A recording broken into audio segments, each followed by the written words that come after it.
Guys, kita lihat krisis di Myanmar sekarang ini masih lagi tiada kesudahannya. Dan di sinilah kita lihat Indonesia memain peran dan Indonesia turun gunung untuk membantu krisis yang ada di Myanmar itu. Bagaimana ceritanya guys? Ayo kita sama-sama simak video ini. Mari.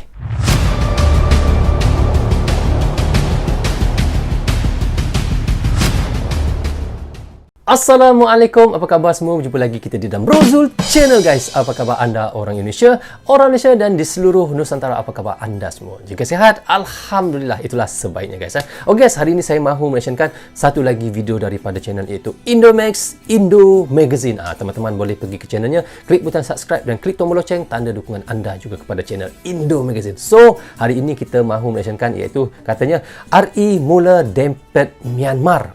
Itulah yang seperti saya katakan di intro tadi, krisis yang ada di Myanmar itu sehingga sekarang masih lagi tiada noktah dan tiada kesudahannya guys. Jadi di sinilah peran Indonesia. Kita tahu Indonesia akan menjadi ketua ASEAN pada tahun 2023 ini dan Myanmar masih lagi dengan krisisnya, dan disitulah kita lihat Indonesia sudah turun gunung untuk membantu di negara Myanmar. Apa yang dilakukan oleh Indonesia itu untuk membantu Myanmar, itulah yang menjadi tanda tanyanya. Bagaimana cara Indonesia untuk membantu krisis yang ada di Myanmar itu guys?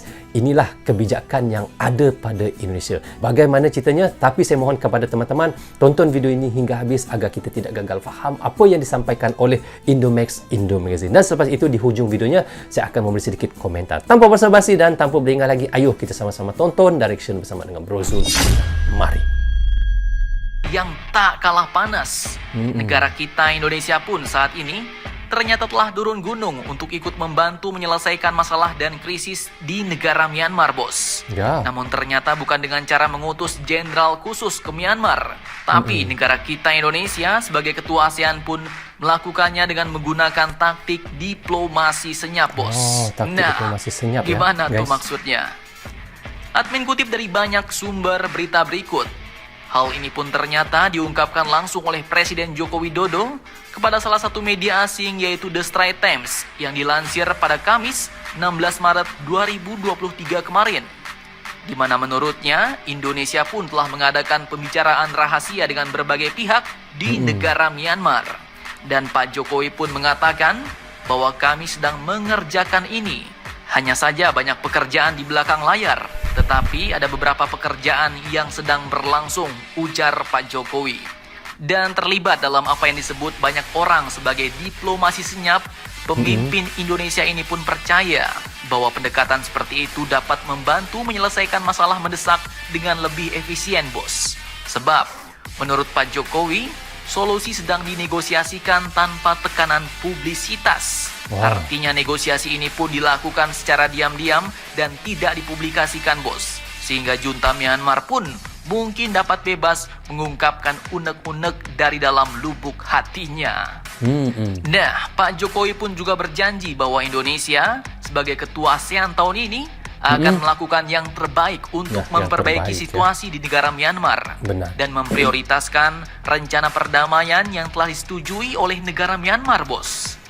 Beliau juga mencatat bahwa ASEAN akan berusaha untuk tetap menjadi kawasan yang damai dan netral, terutama pada saat ketegangan geopolitik antara negara adidaya meningkat, ujar Pak Jokowi.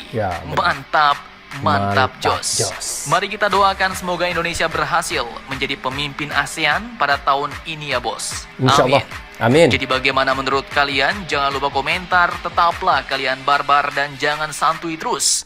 Demi Indonesia maju, salam Indomax Indo Magazine. So, okay guys, kita sudah pun reaction tadi daripada channel Indomax Indo Magazine. Judul yang kita reactionkan tadi adalah RI mulai dempet Myanmar. Jadi kita lihat di situ bagaimana daripada krisis Myanmar itu yang daripada dulu sampai sekarang tidak lagi habis guys.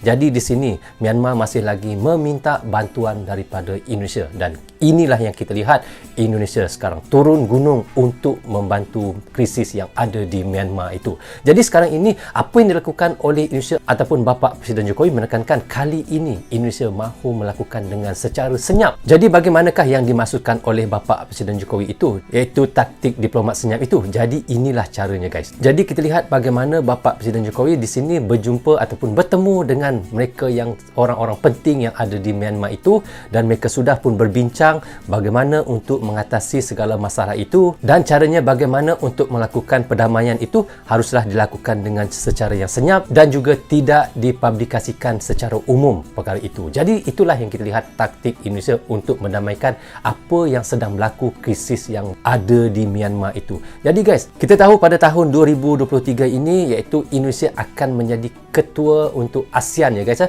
Jadi akan dilakukan di Indonesia untuk KTT ASEAN itu. Jadi Bapak Presiden Jokowi mengatakan ia akan melakukan sebaik mungkin dan mendamaikan krisis yang sedang berlaku di Myanmar itu. Dan di situ juga kita lihat Bapak Presiden Jokowi berjanji untuk menjadikan ASEAN ini adalah antara tempat yang paling damai dan natural, terutama saat ketegangan politik antara ASEAN dan juga negara adidaya yang meningkat sekarang ini. Itulah yang diharapkan dan itulah yang dikatakan oleh Bapak Presiden untuk negara-negara yang ada di ASEAN ini guys. So guys, bagaimana pendapat anda? Anda boleh komen di bawah komentar ini. Jadi guys, apa yang kita harapkan sama-sama, mudah-mudahan negara-negara yang ada di ASEAN ini ataupun di Asia Tenggara ini akan sentiasa aman, sentiasa makmur dan sentiasa dilindungi oleh Allah SWT. Itulah yang kita harapkan sama-sama. Dan mudah-mudahan juga antara krisis yang ada di Myanmar itu bisa diselesaikan oleh negara Indonesia. Itu yang kita harapkan sama-sama. Okey guys, rasanya sampai di sini saja untuk reaction sekali ini. Semoga manfaat untuk saya menonton dan reaction dan manfaat juga untuk teman-teman yang sentiasa mendukung Brozo Channel. Tanpa dukungan, tanpa tontonan teman-teman, tiada Brozo Channel di dalam YouTube ini. Bagi anda yang suka dengan cara saya reaction, anda boleh klik butang subscribe dan klik tombol loceng, tanda dukungan anda kepada saya. Maaf anda yang ada tersilap kata dan tersilap cakap kepada anda semua. Assalamualaikum, goodbye, bye-bye.